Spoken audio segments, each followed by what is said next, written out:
ज्या प्रकारे उन्हाळा अजून सुरू होण्याच्या आधीच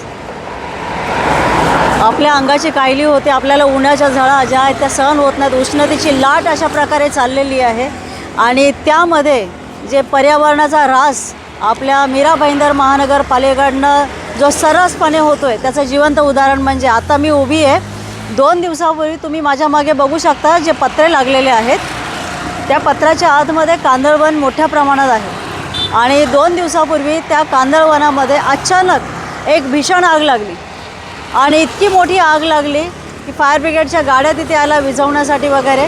म्हणजे मला कळत नाही की जिथे आपण झाडं वाचवा, झाडं जगवा असं आपण सातत्याने सगळीकडे सांगतो. माझी वसुंधराच्या नावाखाली महानगरपालिका एक अभियान राबवते आणि त्याच वेळेला असे कांदळवन जे आहेत ते मीरा भाईंदरमध्ये मोठ्या प्रमाणात फक्त ह्या जागा बिल्डरच्या घशात घालण्यासाठी मोठ्या प्रमाणात हे कांदळवन नष्ट करण्यात येतं. बऱ्याच ठिकाणी मागेच मी एक विषय घेतलेला चेना गावाच्या इकडचा जो 50 बंगल्याने एक रिसॉर्ट एक आमदाराचा तो प्रोजेक्ट आहे. त्याचप्रमाणे इकडे कांदळवन जे 2 दिवसापूर्वी इतकी भीषण आग लागली.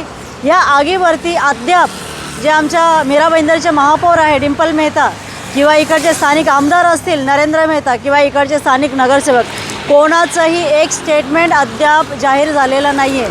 मग याचा अर्थ आम्ही काय समजायचा, ही आग लागली की ही लावली गेली? कारण इथे थोड्या अंतरावरती जर तुम्ही बघाल तर इकडे एक काम सुरू झालेलं आहे कन्स्ट्रक्शनचं.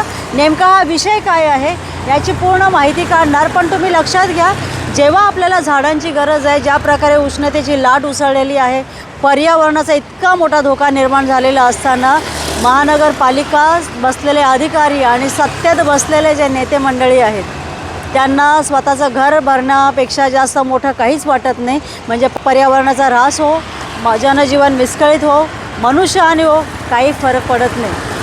2 दिवसापूर्वीच आग लागलेली आहे. बघा पुढे काय होतं आहे. धन्यवाद.